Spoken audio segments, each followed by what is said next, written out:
Dear students, let us start today's newspaper discussion, that is 25th March 2016. The first article is about Nuclear Security Summit, which is upcoming in Washington DC, and Prime Minister Modi is about to attend to it. So now, how the UPSC can look at this topic? So what is nuclear security, and what are the global efforts towards the nuclear security? Or the nuclear security is primarily important to India. So from these perspectives, UPSC can see, and what are the steps we have taken towards the nuclear security till date? That will be the demand of the question. So in this case, let us try to understand, there are possible breaches which are identified with regard to the nuclear security.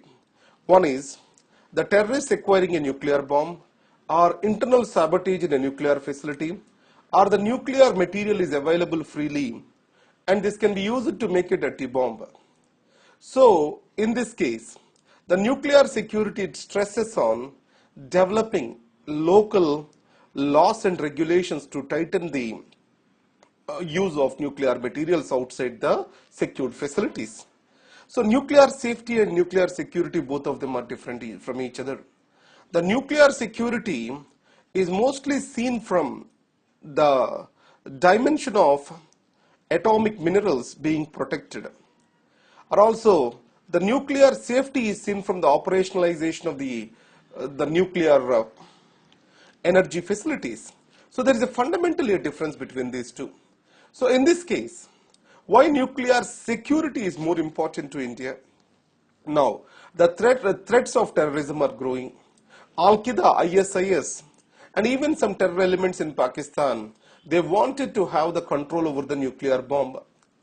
And the nuclear facilities of Pakistan are always vulnerable. And whenever a military regime comes up in Pakistan, so India has to sit tight over here. And the second, there is spread of this nuclear technology, nuclear bombs or something, from one country to the other country. And many of the rogue nations are getting the control over the nuclear technology. And the third thing is, India is more and more using nuclear energy, and it has a strong objective of achieving nuclear energy targets, that is 60,000 megawatt by 2035. So in this context, India, nuclear safety and security both are important for India to ensure the free flow of the nuclear material. Now in this case, what are the initiatives taken so far? The Nuclear Security Summit, it was initiated in 2010 by President Barack Obama, and then it held in Seoul, Hague, and again it is going to be held in Washington DC. Now the primary motive of this is to encourage the different countries participating in the summit to develop the national laws, rules and regulations to prevent the misuse of the nuclear technology and to enhance the nuclear security.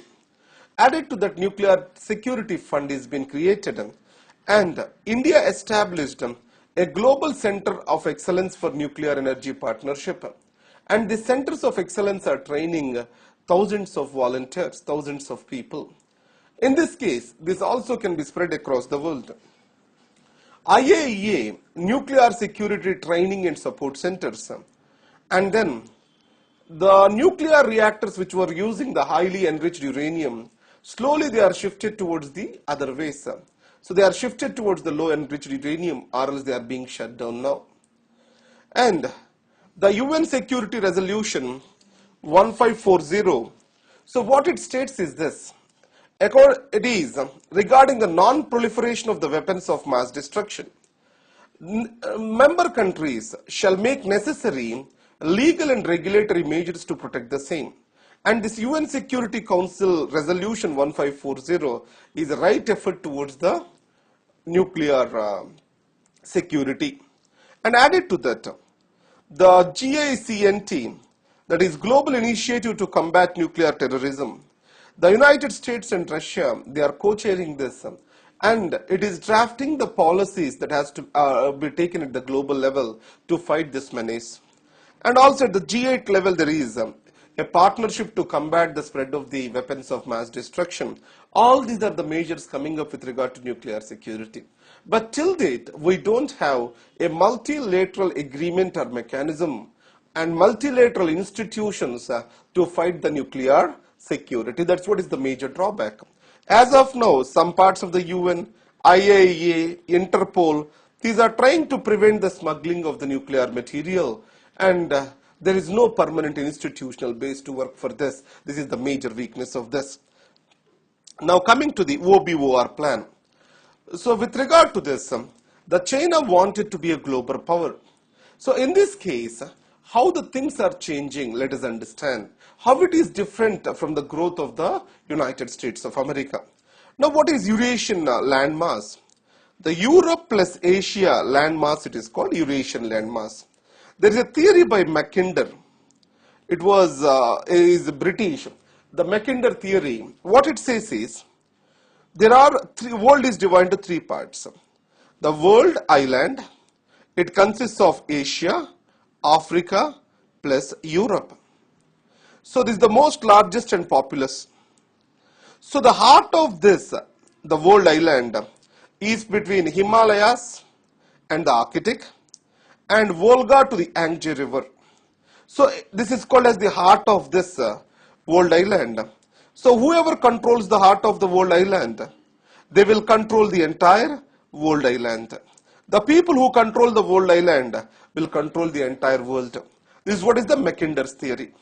Now there are many contradictions which has come to the Mackinder's theory, but however, now if you see, the China is making fast inroads into the Eurasia.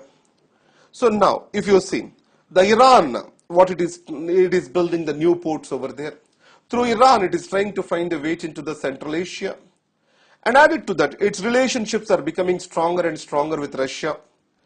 And OBOR, One Belt, One Road initiative, it is developing the new growth centers in Eurasia. And new financial infrastructure is developing, Asian Investment and Infrastructure Bank. What it is trying to do is finance the various infrastructure events. The United States of America has severely opposed to this. In spite of this, many of its associates, UK, Germany, France, Australia, New Zealand, all these countries have joined for the AIIB. And even the Iran coming to the central stage again. And it's a strategic location. Its relations with China are also helping China to take the things forward. But one irritation which is coming up with the Korean Peninsula and also in South China Sea. Now, the Obama's pivot to Asia, it is becoming a major irritant for China to expand over here. So, in this context, a resolution of the Korean issue, the North Korean issue, and engagement on the South China Sea, which makes it's complete and critical for China. So, it means the power shift of China as Asia Pacific power, it is more becoming a reality, and it sees that Mackinder's theory is alignment with the China's growth. Now you also can remember, China has recently become a member of European Bank for Reconstruction and Development, which is majorly financing the development in the case of the East Europe. So from all these things, China is claiming its global leadership. Distorted discourse in Assam. Now, obviously, like these articles we are repeatedly talking about. In our elections, one thing divisive among the people, that is Votebank Politics, which is based on ethnicity, religion, caste, etc.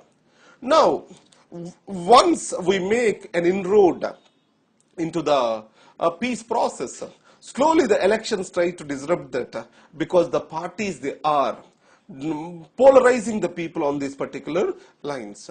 Though there are certain conditionalities in the model code of conduct, that is only when the hatred speech etc. made they come into picture.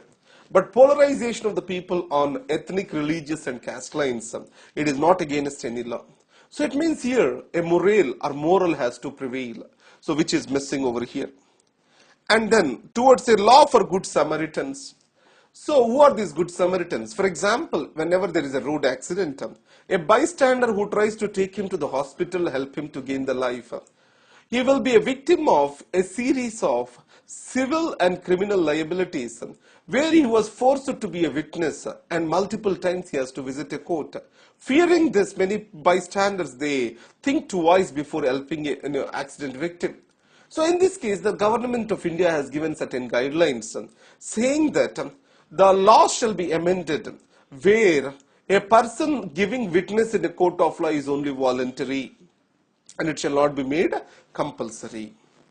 And the second is, with regard to that individual, witness has to be collected only once. Now the traffic, the police, road safety, all these are the subjects in the state list. So it was left to the states to make the laws. In this context, the Karnataka, Rajasthan governments made the new laws, which is a progressive step. Now coming to the President Obama's visit to Cuba, last 2 days I have covered sufficiently about this article. So I don't think the same points are being repeated in the other articles too. It is not necessary to cover again. So yesterday and before articles have been covered well through this. Now, the Nepal-China relations are strengthening. Always Nepal was a buffer state between China and India.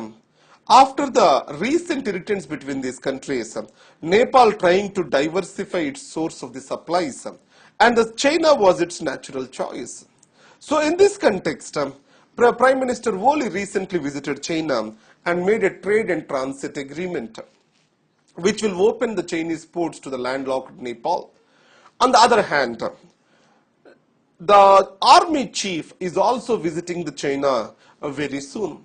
So it is more of a kind of an established pattern in Pakistan where the civil administration followed by the military administration, they visit for better coordination. Now, the military cooperation or something, is it in line? It has to be seen over here. Now, coming to the safeguard duty. Now, already you know that Government of India has imposed minimum import duty on various products. Because as the global commodity prices are decreasing, as Indian production costs are high to protect the domestic industry, India is trying to create certain trade barriers against the imports within the WTO norms. Whenever there are extraordinary circumstances, to counter the adverse impact, the WTO rules allow for the imposition of the safeguard duty. So in this context, this is going to make the imports costlier and protect the domestic industry. But what are the consequences of this? The steel is a major input to many of the engineering products. And the cost of these engineering products is bound to increase. So as the cost increases, their export advantage is going to come down. So that's why engineering industries oppose to such a move. So this is, next is, Iraq begins to retake the Mosul. You already know that the Raqqa in Syria and Mosul in Iraq, these are the two important locations for the ISIS. Now, already Ramadi was taken away from this ISIS by the forces. Now, in this context, so if Mosul is also been taken, so most of the IS power in Iraq will be weakened. So, in this context, what has to be done? Now, whatever the focus of the Islamic State outside the war field is majorly due to its loss of identity and constant reversals it is facing. So, on the other hand, ISIS claims success with regard to the growth of Syria and is entering into Libya. So, in this process, this is a significant move for the government. And coming to the iPhone compatibility with Aadhaar. So now the phones are also taking the fingerprint verifications. So phone, why can't it authenticate Aadhaar? So when Aadhaar and iPhone are linked, if I want to pay for my LPG subsidy, just I can authorize that using my phone itself. So in the JAM Trinity, this bringing in the compatibility between the technologies will take the service delivery to the next level. And at the same time, it's also threatening our privacy. So whatever be the case. So more and more phone integration with the Aadhaar, which will make the big data much a reason for tomorrow. So these are the articles for today. Now, the question yesterday is about the relevance of the BRICS for India, relevance of IPSA for India. Now, you can start the South to South cooperation. These are the two important organizations. And the next is, if you take IBSA, it is more a democratic faction and it has got a democratic direction. But the BRICS is of different kinds of countries together. So in this context, what are the challenges of the BRICS? The China has a economic hegemony and politically these are divergent groups. So but what is its relevancies? So India can use these groups to maintain its ideas on the liberal economy. And second, it can also improve the trade relations with these countries. The global economic order is shifting more towards the south. In this context, in the long term, the south to south relationships, they are going to gain the significance. On the other hand, in the era where the regional economic agreements are taking the deep shape, so this becomes more and more relevant to have a strong foundation among the developing countries. But however, the climate change which has acted all as a common point for the BRICS together, the WTO issues which have acted as common points for the BRICS together, they are slowly losing their pace. So in this context, India shall persuade these countries towards common objectives in the WTO.